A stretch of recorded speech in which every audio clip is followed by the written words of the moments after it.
from Denver to another weekly connection. And I'm here at my son's wedding. And I wanted to share with you, because you know weddings are about love. And the key, what I was thinking about, Pat and I, this is like our breakfast talk about that we have with each other. And it is about how can we love if we don't love ourselves? And self-love is not about ego, as Pat pointed out earlier. It isn't like me, my, but it's a caring and a connection to source. And that feeling of your connection to source and feeling that love inside of you from source. I did a video. It's Conscious Use of Power. It's on the website. And it's all about self-love, because we use conscious use of power to bring in self-love. That's how I did it for myself, because I had a very traumatic childhood, as many of you know. But I got over that stuff. I got over all of that 3D trauma, drama, testing, whatever you want to call it, because I learned the importance of what was beyond myself in order to find myself, so that I could love myself as imperfect and wacky as I am. And I enjoy my wackiness, because if any of you know me, I'm a little wacky. And that's okay. It's all right.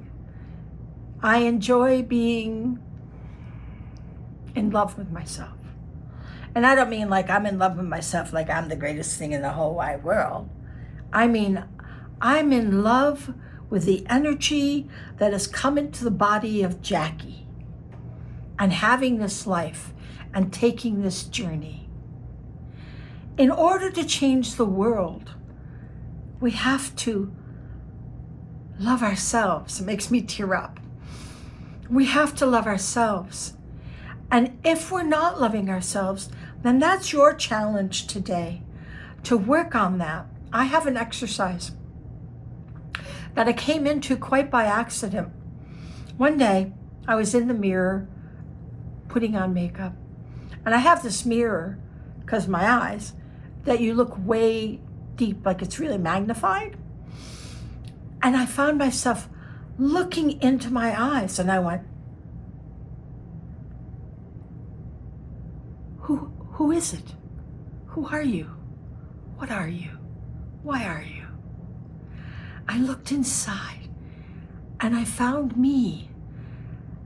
And I recommend this exercise often. At first, it's kind of hard. It's a little shocking. But you find out that you are this wonderful, loving, and caring person. Not the person that people put dictates on and whatever things people do to make themselves feel better and you worse. You look inside those eyes of yours, and you see that love that you really are. And this is what we want. We want to be love. We want to show love. We want to walk into a room and people feel your love. We change the world. We change everyone around us when we're able to love ourselves completely as divine beings in this shell that does all kinds of stuff. Sometimes they're good, sometimes they're not. That's not what counts. What counts is what's inside your eyes. So let's do a meditation together. I have some lovely cosmic dust oil. I just opened this one, so give me a second. There, I got it. And I don't know what to do with it.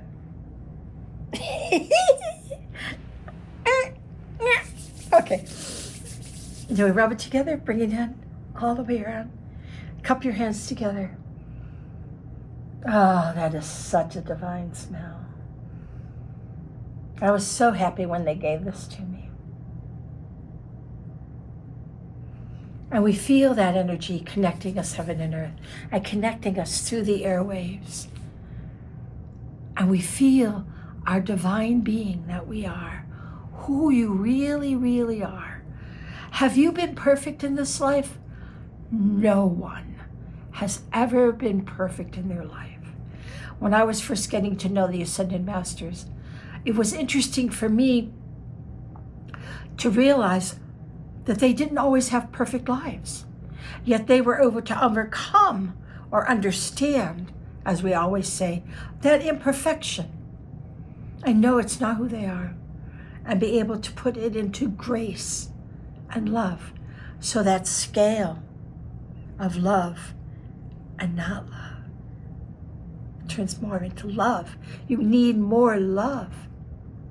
So that scale, wherever you are in that balance, you need love to weigh it down so much that what's over here and the part that's less than perfect have been the perfect lessons of growth for you to make that love strong. So let's do it. So we're going to bring that light in from Source. That yummy gold light comes from Source, comes in through the top of your head, comes all the way down through your body and out your feet and into the earth to Mother.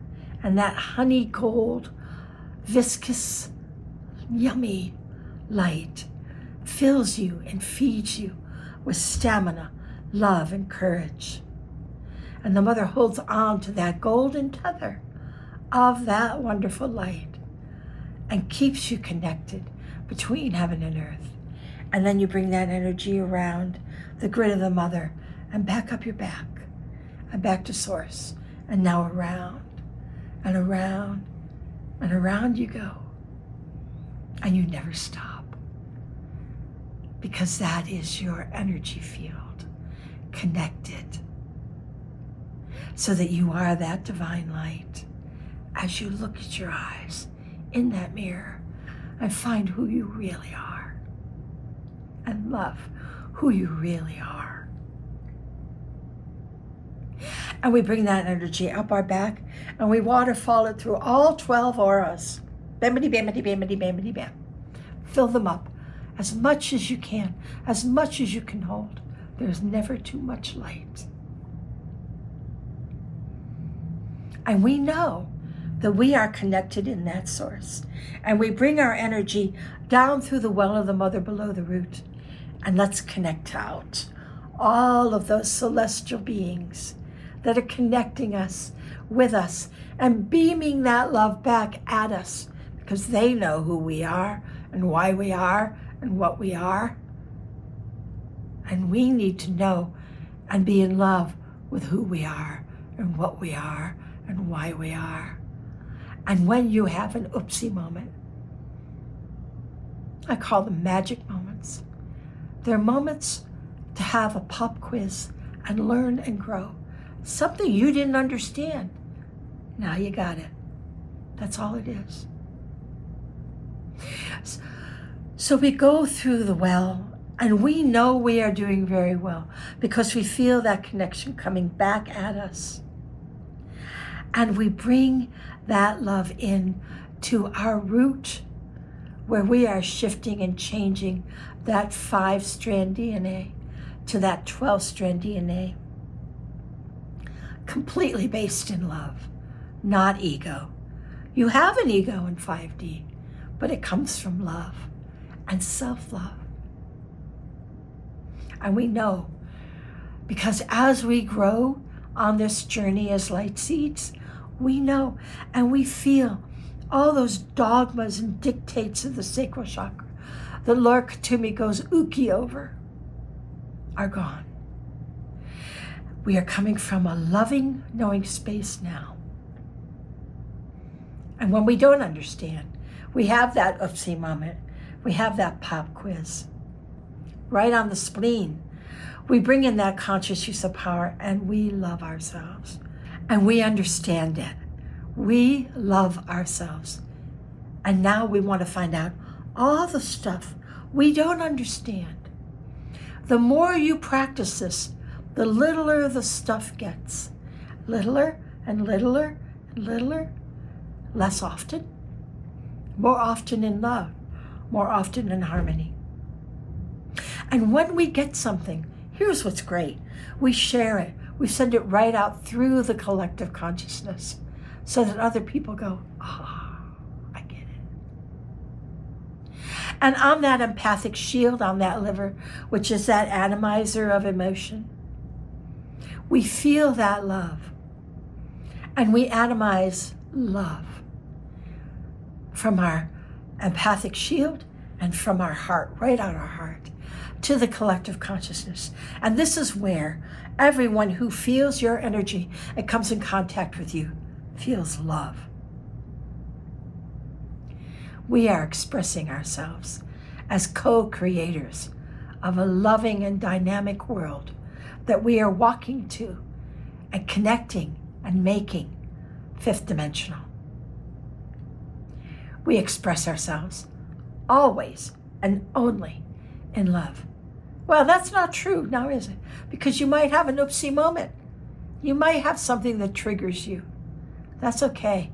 Accept the trigger. Accept what that is. Bring it into that spleen. Clear it. Understand it. And share that understanding. So that now you still are expressing that love in your learning, in your growing. We have no doubt who we are. We have no doubt why we are. And we are going to practice this week, looking in our eyes, looking into our soul, to see who you are, that loving, wonderful being of light. And shine that crown for everyone to see. And as your telepathic notch sings, they will sing with you as the light seed you are. So have fun this week. Play and love yourself every day, seeing that light inside of you, and then being able to be that light so that we change this world one being at a time. That's who we are. So I love you all, and I'm having a blast in Denver, and I'll see you next week.